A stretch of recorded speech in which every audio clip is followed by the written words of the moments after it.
And let's begin by getting you images coming in from Kullu right now, showing you the scale of destruction and devastation caused by the heavy rainfall. This is in Kullu, where you can see that because of the flash floods and landslides, 4 houses have come crashing down. There is water, in fact, levels of water have gone up because of 2 rivers that converge at Kullu.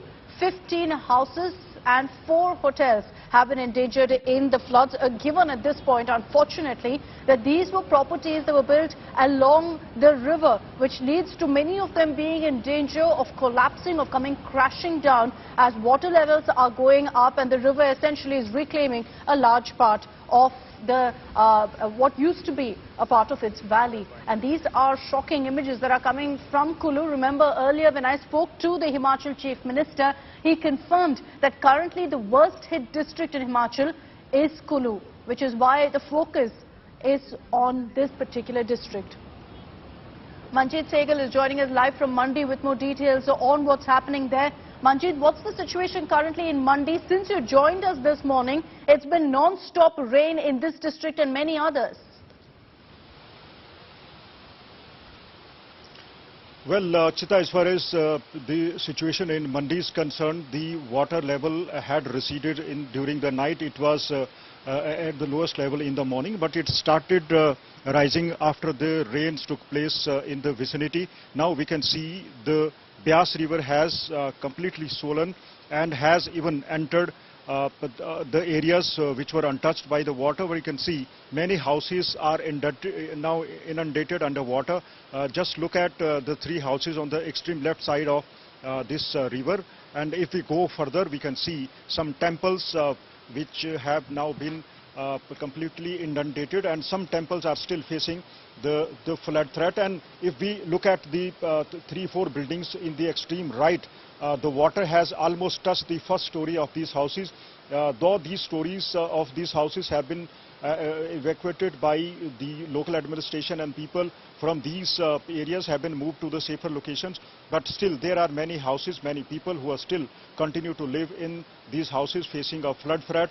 As far as the rescue operation is concerned, nearly 60 people have been rescued in Kullu right from the early morning. Also, Manjeet, just stay with me. Let me just play out this visual that we've just accessed, where you can see a building coming crashing down as a result of the river being in spate.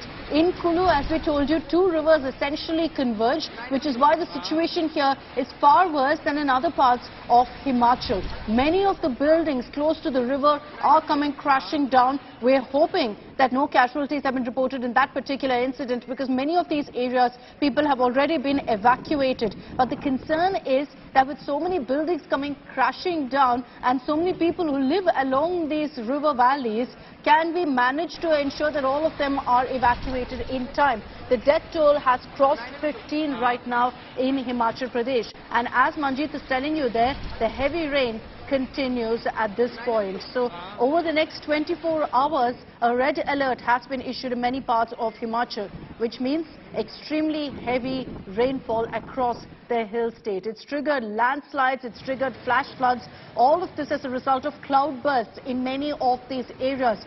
Roads have been washed away, vehicles, houses have all been swept away by the raging rivers. All major rivers right now are in spate, bringing normal life to a standstill. 16 deaths have been reported so far. Frightening images really coming to the fore of the chaos that has been unleashed by the rain.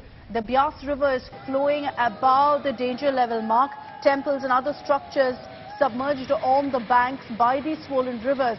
Gurudwara Sri Manikaran Sahib was also devastated by this massive landslide. There are several bridges in Himachal that have also collapsed. Look at the images on your screens of how even the houses that are standing right now are stuck. There's no way people who are in these buildings can get out, because there's water with huge currents sweeping through the streets right now. And this is the situation in many parts of the hill state.